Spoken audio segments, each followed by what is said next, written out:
ఇంకెన్ని రోజులు గుండెల్లో విషాదాన్ని దాచుకుంటావు తల్లి?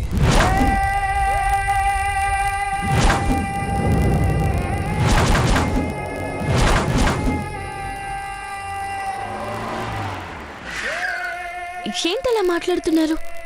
విన్నాను తల్లి, అంతా విన్నాను. నా తల్లి పడుతున్న బాధ అంతా విన్నాను.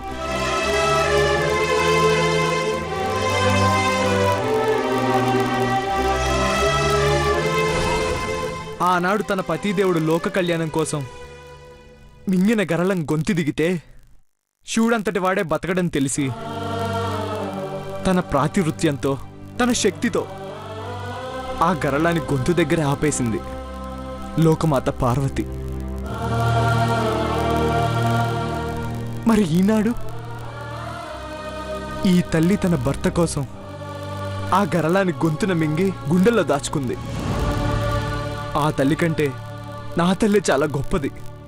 రాఘవన్ బాబు, ఏంటలా మాట్లాడుతున్నారు? తెలుసు తల్లి, నువ్వు పడుతున్న ఆరాటం, ఆవేదన, నరకం అన్నీ తెలుసు. తెలిసినందుకే తట్టుకోలేకపోతున్నానే. మరి నువ్వెలా భరిస్తున్నావు తల్లి? నేను నరకం అనుభవించడం ఏంటి? నేను మంచిగానే ఉన్నా.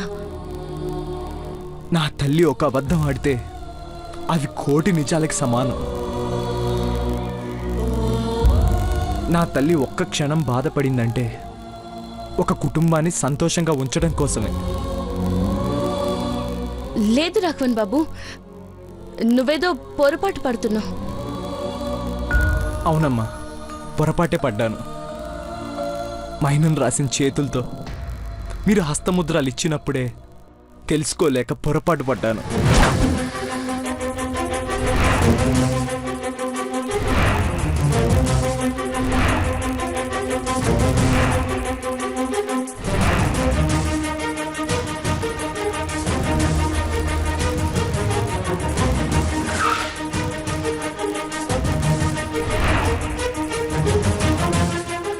ఒకప్పుడు ఆ ముద్రలతోనే లోకానికి ఈ తల్లే నా సీతమ్మ తల్లని నిజాన్ని చాటి చెప్పిన నేను ఆ క్షణం మాత్రం పొరపాటు పడ్డానమ్మా.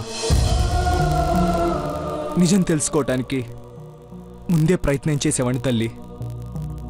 కానీ నా తల్లి ఒక బలమైన కారణంతోనే మనసు రాయి చేసుకుంది అని మనసు చెప్పింది.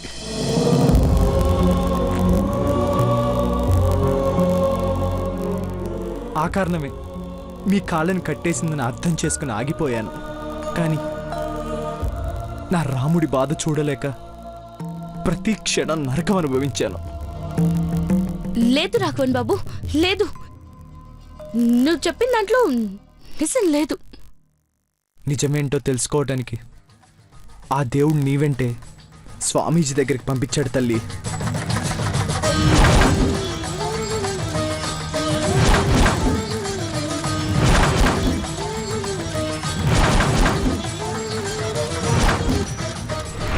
ఏ పంచభూతాలైతే నీ తండ్రి ప్రాణాలని హరించుకుపోయాయో ఇప్పుడు ఆ పంచభూతాలే నీ భర్త ప్రాణాలని కూడా హరించబోతున్నాయి.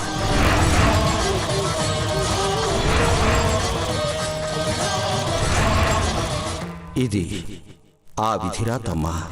ఆ రోజే నా తల్లి అందరి ముందు ఉంటూ అజ్ఞాతవాసం ఎందుకు చేస్తుందో తెలియచేశాడు.